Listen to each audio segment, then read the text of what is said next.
And welcome everybody to a not quite an excursion down the stream of consciousness. We're doing daily doses. We're doing our daily doses, but while we do, I did see something interesting today in What was that? What was that? in the local news. Says that people are missing their commute. They're missing their commute. Their commute time. Their alone time. Well, it's not just an alone time; it's a transition time. Or, as a friend of mine said, he said, he misses the time of getting to physically leave work at work. Yes. You go to work, and there's your work, and then you leave work, and then you're home, and there's a physical separation. And a lot of people don't have that now. Your work is your office, your bedroom, a corner in the living room. You don't get to. There's not that physical separation. And, there is something to be said about a transition time. Depending upon what you're doing at the time, to kind of, you get 20 minutes by yourself in the car, to kind of listen to your music, catch up on the news, whatever it is you do in the car, to kind of unwind, to change, to shift from. Switch hats. Yeah. To take on your home personality rather than your work personality. And there's something to be said for that. I think if one thing this last 12 months has kind of brought to us is that, diversity exists in every aspect of our lives. Some people thrive at home and learning online, and other people struggle. And maybe we can kind of design our lives that kind of fit our personalities better. Maybe that's, if there's something that comes out of this, it's that we all can figure out, maybe you can appreciate the commute now. Maybe it's not such a drag because you realize it actually played an important part of your mental health. Maybe that commute isn't so bad after all. Or, hey, maybe I learned much better at home. Maybe I don't have to go sit in a classroom. Or maybe it's the other way around. I really need to sit in a classroom and have a teacher instruct me. I didn't realize it before. Yes. So there's 100 ways this can go, and it's so uniquely individual that it's, in a sense, it's kind of depressing that we went so long trying to force people into these boxes. But at the same time, it's an opportunity for us as individuals to spread our wings, create a new life for ourselves that honors our individual growth. Something to think about as we move forward. Okay, so we have to do tonight's daily dose because we're behind schedule. So what do we got for today? So far we have 2. Now, if you go to the bottom of start here, I have about 12. What qualities should you be looking for in a partner? Mm-hmm. Do you agree that people never change? They just show their true colors. Okay, do we want to do that finances one? Do we have that one? Do we want to get that one finally off of the thing? Is this a good week for finances? Did we get rid of that one? We got rid of that one. Did we do it? It's still sitting at the top. I think we kicked it back off. Oh, that's right. Well, in our queue, we've got 2 in the queue. So what do you want to do? One of those real quick so we can get tonight's done? Okay, let's get going. Just so we can get tonight's done, because we got to get it to music and posted. So, which do you want? Let's do the honeymoon stage. Okay.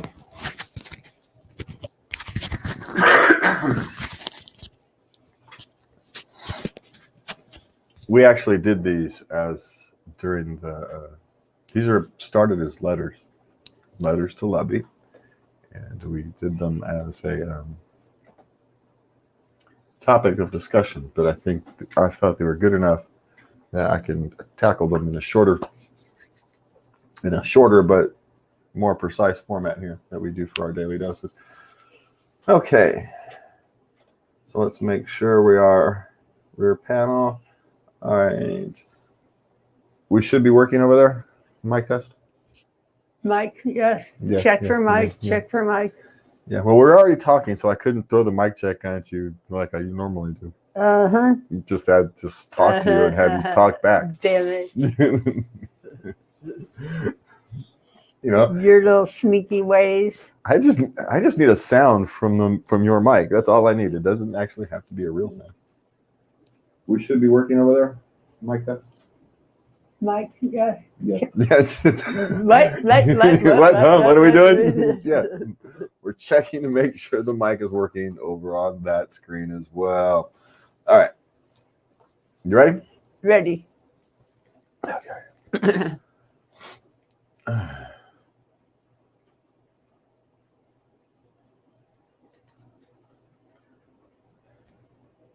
Ooh, it's windy out there. Okay, 3, 2. Okay, me lovey, what do we have today? How long does the honeymoon stage last, and does it change for every relationship? Well, we'll answer the second one first. Yes, it changes for every relationship, and it also depends greatly on your type of relationship and what stage you are in life. If you have families, or one of you has families, that honeymoon stage is going to be much shorter than if you're 20 years old and in college and your biggest, issue is where do you go for spring break. Those are two vastly different stages of life. And so, if you're 20 years old, your honeymoon period can last 3, 4, 5 years because you don't have anything serious to do. You're building your own careers or what, but you don't have any serious life stresses. You're young. You don't have health issues yet. There's 100 things, but you hit 30s and one of you has children and you have established careers, and that honeymoon period, there's simply no time. That honeymoon period is essentially your honeymoon kind of thing. There's just no time. Once you've decided you've got a relationship, and then once that relationship is moved past the stage where it can end on any day, and it's okay, this is something long term. That's when your honeymoon ticker starts. It's when they hit that stage where, okay, this might be something long term. That's your honeymoon period. That's when that ticker starts, and it ends whenever you're serious enough to want to move it to the next stage. Sometimes it's a couple weeks, sometimes it's a couple months, but it's never a couple years. And that's just simply time. Life is moving too fast. There's too many things that are changing. There's no time for that honeymoon period to wait. You have to get back to the daily grind, because the daily grind is the bread and butter of life. Your honeymoon might be the cherry on top, but you got to go back home and you got to raise your family and you've got to move your career on. You got to take care of your mental health. You got to take care of your physical health. You've got to help your partner do all that. You have to navigate all these various things. And you can't do that if your head's in the clouds. You can't do that if you're obsessed all day. You get distracted when you're in the honeymoon period. It's nice, but you can't spend your life there. But, there's a different way to look at that. Your honeymoon period doesn't have to end if you appreciate the daily grind. Those moments of love, the average things you do every day to express your love to the ones you love, and you don't even know you're doing it. Take the time to appreciate those things, and your honeymoon never ends. And that is your daily dose of love. Nice. Okay, so we need that to music as soon as it's done processing. Okay. Let's take a look at some of these other questions while we have a moment. Uh-huh. If you go down to the bottom, let's see, what did I cover? Do you agree that people never change? They just show their true colors? We can cover that one. Okay. What skill do you envy in other people?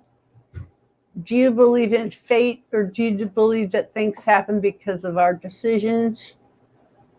We can cover that. Okay, we need one more. What things or situations make you feel unsure about yourself? We could reword that. Actually, the envy one, I'm still stuck on that. There's a way to word that actually would work. Yes, reword that. What do you do if you envy other people?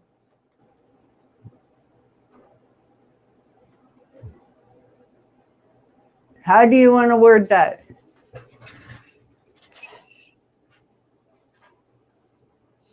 Mm-hmm. What do you do with the envy? What do you do with the feelings? Well, if you wanted to get cute with the wording, envy is a dangerous beast. What do you do with it? Excellent.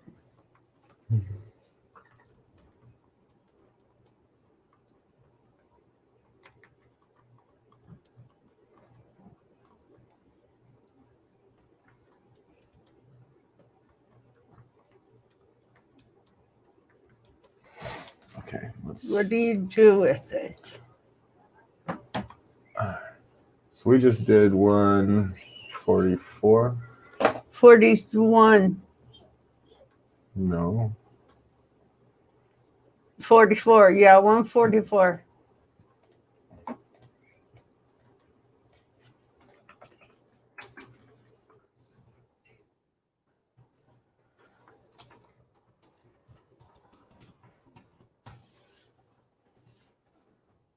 Okay. Add some music.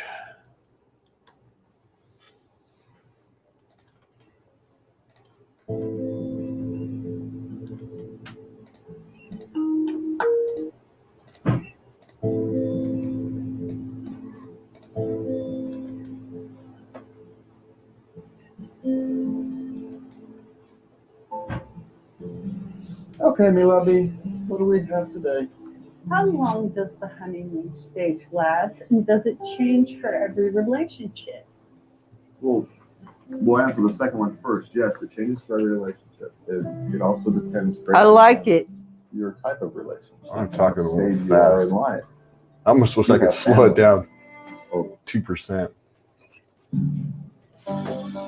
because it's not quite matching.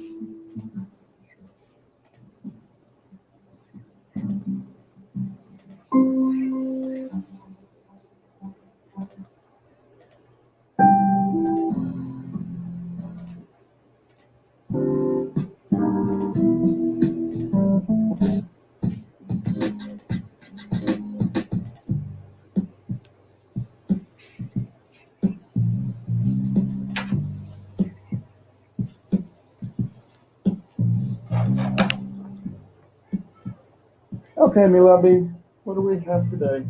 How long does the honeymoon stage last, and does it change for every relationship? Well, we'll answer the second one first. Yes, it changes for every relationship. See, I'm talking also too fast. Depends greatly on your type of relationship and what stage you I are. slow down.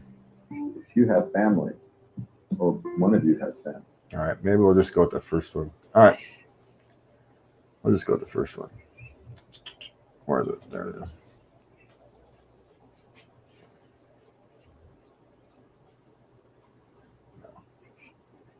There it is. Yeah, that one. Okay. Okay. All right, well, that's processing. Let's do this other one. What do you do to help and show support to your partner during a challenging mental stage? Yep. Okay, I need a drink.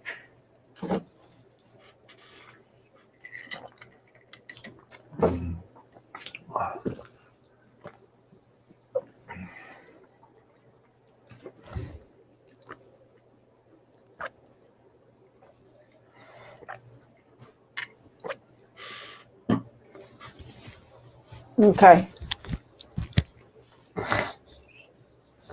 Okay, we ready? Yes.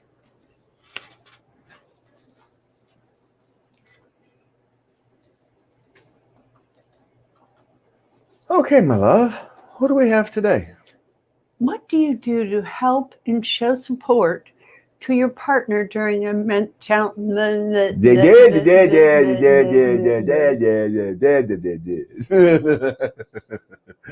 See, we get to hit the stop button here when I do my live TV show this morning, and I couldn't talk, and I have to go. Richard, can you try to tell me what that last name is? Because I tried to pronounce a Russian Did last you name. really? I did because my tongue couldn't get it out.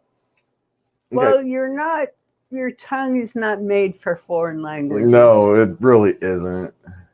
And I had practiced before. I had it right before, but I couldn't get it out smoothly. Alexei Novelli, because it's spelled weird. Because it's freaking Ukrainian, and it's Navalny, Navalny, Navalny. or yeah, but it's got a anyway. There's a strange Russian. Anyway, some of those things. My German teacher, you do not have a tongue for languages. Yes, I know. Tell me something I don't know. All right, you ready? Yes. Okay, Lubby. What are we doing today? What do you do to help and show support to your partner during a challenging mental stage? Well, if you are new to the relationship, you're going to have to do a lot of asking. You're going to have to ask them what they need. You're going to have to figure that out. The benefits to that is you soon find out. And so you know. Because I can't tell you, we all need different things. Sometimes someone needs you to hang out with them, watch a couple movies, eat popcorn, and everybody's happy. And that's how they need their support. Other people need to be left alone so they don't feel like they're imposing on you, because that's part of their thing. They don't want to impose and so you need to be left alone, but you need to check in enough so that they know you still care and you're not rejecting them. And so there's a fine line to walk. And, be mindful. If someone's having a medication change, you're going to have to know that it's tough for them during that period of time. And so you're going to just be mindful, give them an extra little bit of space, so to speak, they're a little crabby. That's right. It's okay. They're doing a medication change. If it's rough on me, how hard on it is on them. Just do that. Goes a long way. But, the biggest thing is to talk to them. The biggest fear is fear of rejection. And those who love you can hurt you the most on accident, simply by accidentally sending a signal that you've been rejected.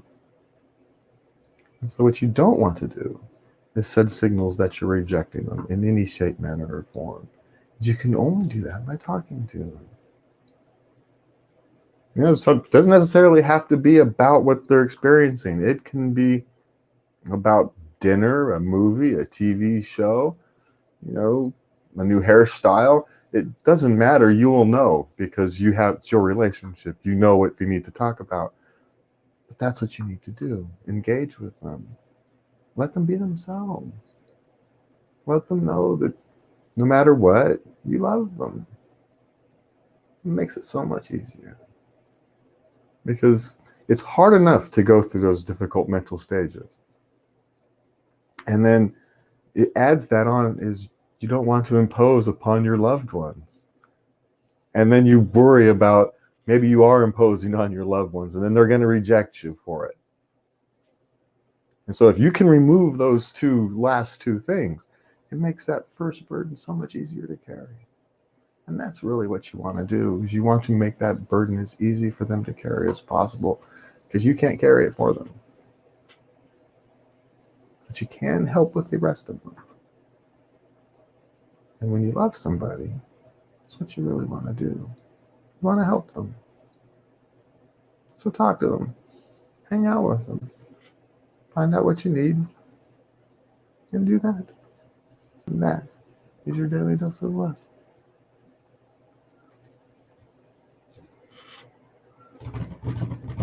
Very nice, babe. Yeah, I know. But I butchered the tense and the final thing, but I'm not going to record the 3.5 minute thing over, because I did that. Everybody knows what I meant. You blew a tense? Yeah, I said, you'll know what they need, but it works both ways. It's just not what I meant to say. It's all good. I didn't catch it. Go back and listen to it. We'll catch it when we lay down to do the music. Listen to that one. Okay. You'll catch it. It's subtle, and it works. It's not like it doesn't work. It's just not what I intended. I wanted to have focus on them, but I actually, the way I said it, it was focus on yourself. But it works either way. It's just, and quite frankly, I think most people will hear it the way I meant it. I think that's what I did. I think most people will hear it the way I meant it, but we can't be perfect. Sometimes the beauty is in the imperfections. Okay, 3 more to do. All right, so let's get them done. What we got? Do you agree that people never change, they just show their true colors? Do you believe in fate, or do you think that things happen because of our decisions? Mm-hmm. And envy is a dangerous beast. What do you do with it? Okay, let's take them in that order. Okay. All right, you ready? Okay. Yes. Oh, wait, I got to label this last one. Hold on. What was that, 145? What was it? 145 was help and show support to your partner during a challenging mental stage. Okay. Like it's labeled as mental support. Mental support. Oh, no. Well, no, it's 145. We can. I label it as 145. I put the number in. Okay, so there we go. Yeah, I put the number in. It's not like I don't put the Yeah, numbers but in. don't screw it up like you did last week. Yeah, well, none of us are perfect. That was very confusing. It's bound to happen again. All right, so you ready? Yes. Do you agree that people never change? They just show their true colors. Okay. Oh, wait, wrong button. Almost ended the broadcast. Okay, my love. What are we doing today? Do you agree that people never change? They just show their true colors. Well, when that phrase is said, it's usually meant that some bad aspect, a negative aspect of someone's personality is shown. No one ever goes the other way, where you think someone's kind of a butthead and then all of a sudden you realize they're really a nice person. That's not what that phrase is meant for. I don't think so. But my guess is the second one I said is probably happens more often than the first. Because people don't change their true colors. It's all there. Hold on, let's start this one over. I screwed that up. I don't like it. I don't like where I was going. I got lost. No worries. All right. You ready over there? Ready. Okay, my love. What are we doing today? Do you agree that people never change? They just show their true colors? Well, people change all the time. The question is, do they change from their fundamental being, or do they just become better at expressing themselves? Or you have more experience with them so you can see the negative aspects of their personality. Is it so much that they're showing their true colors, or is it that you have taken off your rose-colored glasses, like in terms of a relationship? If you take off your rose-colored glasses, you can often see things that you didn't see before. It's not that they weren't there, you just looked right past them. And so maybe it's not them showing their true colors. Maybe you've finally taken off your glasses. But, things change. People change. Trauma happens. Life happens. Experience happens. Education happens.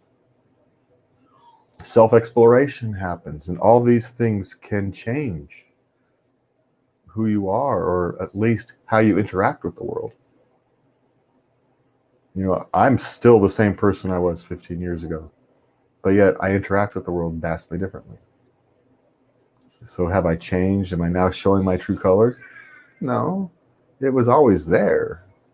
It's just I've become better at allowing my true colors to shine through. And so it's not always negative when people change, when people's true colors come shining through. We just don't think of it that way. We tend to think of stability as the good thing. And that when someone shows their true colors, our instincts are to view that as a negative, that they've been hiding who they were. And maybe they have been. But maybe who they were was something beautiful and gorgeous, and they just didn't know how to express it. And maybe in terms of your relationship, if what you now see is not what you want, maybe it's not their fault. And maybe you saw something that wasn't really there. You know, honor what you had and move on. Now, if it's genuinely negative, then it's genuinely negative, and you have to accept that for what it is, and you have to move on.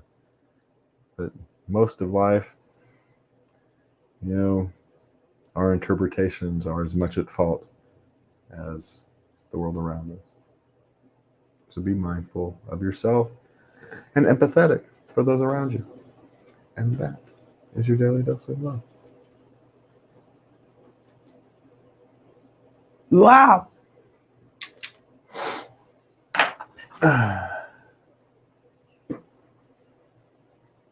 Okay. That was 146. Yes, That felt longer than 3 minutes. it did. That one's not going to be a good one, but it's all right. That one, you have to sit with to understand that one. What was that? Do you agree that people never change? They just show their true colors. What was that, 146? Yeah, true colors. Put that for a daily dose discussion for Late Night Live.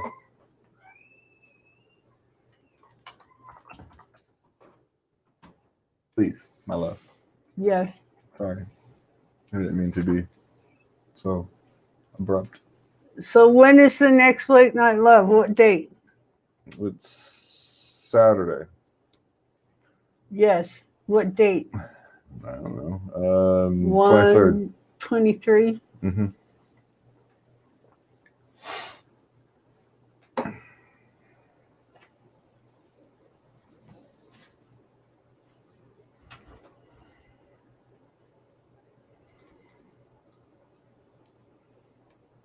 Okay, which one did you want? The one we just did. Do people show their true colors? Yeah. Do people change or just show their true colors?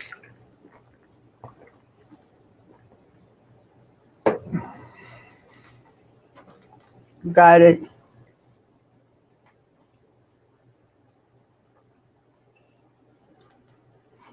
Okay, moving on. Do you believe in fate, or do you think that things happen because of our decisions? Okay. Fate or free will? Okay. All right, ready? Ready? Okay, Lubby. What do you have today? Do you believe in fate, or do you think that things happen because of our decisions? Well, fate or free will? That's kind of the question of the centuries. Philosophers and religious thinkers have been contemplating this question since the beginning of thinking, I would suspect. Every action has an equal and opposite reaction. It's a fundamental rule of life. It's so, in a sense, whatever happens to you is a reaction to your decisions, to things you've done. But there are also things that are completely out of your control. And is that fate? Is it free will? Was it preordained? Well, it's hard to know because it's based upon actions of other people that you may have never even seen. These actions may have happened decades ago and they're just now bearing fruit. And you, the one who happens to be standing on the ground that the tree pops out of. You know, these things happen. And, you know, is that fate? Yes. But it was also based upon decisions made by other people for decades. And so, in a sense, it's both. There is fate. You know, there is this, because all fate really is the consequences of a plan. You know, someone made a plan and 20 years later, the consequences of that plan happen to be under your feet. To you, it's happens, but to somebody else, it's a plan. And so there is no simple answer. That's why we've been struggling with this question for thousands upon thousands of years. The best we can do is the best we can do. We go about our lives. We try and live the best lives we can. We try and leave a better world than we found it. We try to educate our children. We try to do everything we can to make the world a better place, and the world will be a better place. We don't know how. We don't know what it will look like. But there's some fate to that. But it's also a plan, because we've been trying that for thousands upon thousands of years, and we now have air conditioning and vaccines. Love is a wonderful thing. And that is your daily dose of love.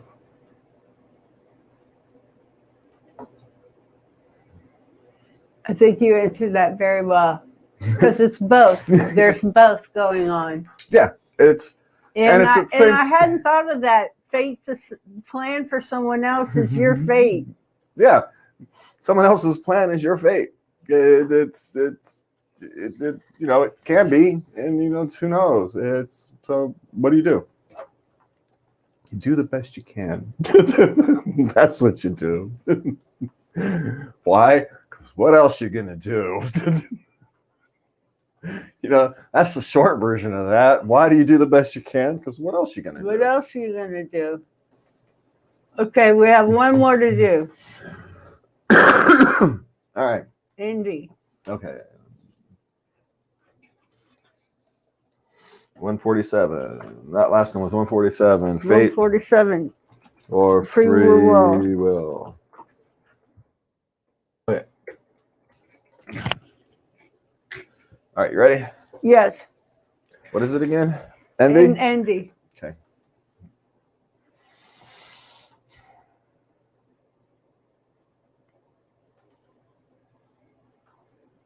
Okay, my love. What are we doing today? Envy is a dangerous beast. What do you do with it? Oh, envy. It can spur you on to great things, to become better than you are. It can, you can become better than you are. Let's start that one over. I screwed that one up. Wow. When's the last time we've had to do two over in one night? I don't remember. Now, we've had our days where we had to do 20. Okay, we ready again? Ready? Okay, my love. What are we doing today? Envy is a dangerous beast. What do you do with it? It is a dangerous beast because envy can spur you on to become better than yourself, in a sense. You can want to be like that other person, so you try and you practice and you educate yourself, and it pushes you. You know, a lot of times, in the classic example is school valedictorians, how the 2 or 3 people who are trying to become school valedictorians, they push each other.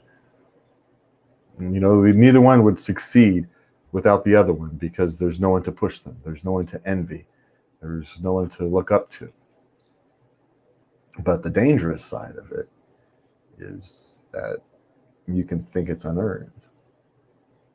That person has an easy time. You envy of their talent. I can't sing and that person can. You know, I'm never going to make any money. No one wants to pay money to hear me sing. You know, I can make babies cry. I've seen it happen. And I like to sing, which is a tragedy to anybody around me. And I could be envious of people. You sang to me last night in bed. It was glorious. You don't count. But I could be envious of people who sing, because I like to sing and I can't sing. But I'm not. I'm appreciative of their talent. But it could go the other way. And you could become this ugly version of yourself. And that's the real danger. The danger of envy is that you become something that you don't want to be.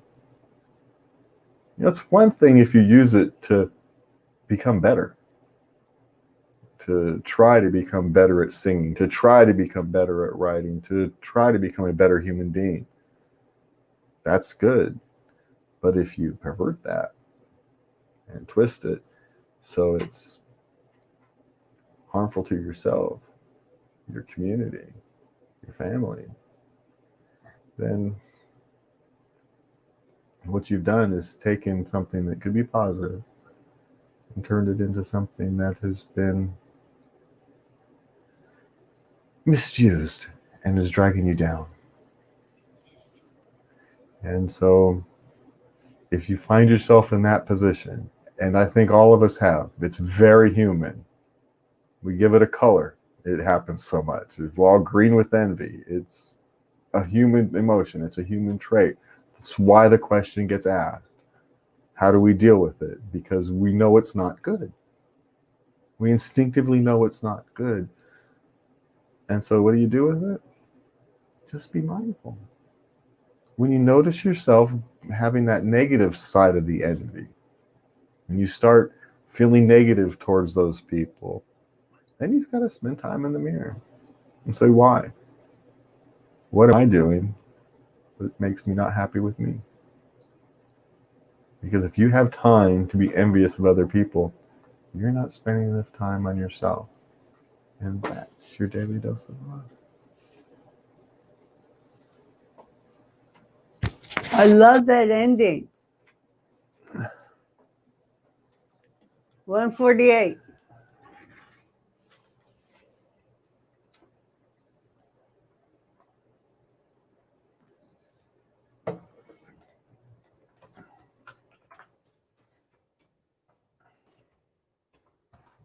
All right. That is it, my children. We are all done for the evening. We've got our daily doses recorded. We do have to get that one posted up here pretty quickly because we never actually did that. But anyway, that only takes a few minutes. So we will catch you all again on Saturday night. We go live at 11 o'clock. I don't think I have anything on the agenda yet today. Do we have anything on the agenda for Saturday? No, I don't. I'm not ready yet. Yeah, well, it's only Monday, so we've got all week to get prepared. But we talk some more about that. We do have something on the agenda. We just talked about it. Yes. One of these daily doses, I forget which one. We do have something on the agenda for it. So anyway, we're already working on Saturday's show. So please send us Dear Lubby letters at love@latenightlove.us. Lubby loves to hear from you. Yes. And we will, we discuss your letter on air, and sometimes we turn it into a daily dose topic. And from me and Lubby, thank you for watching and listening, and we will see you next time. good night and love everybody.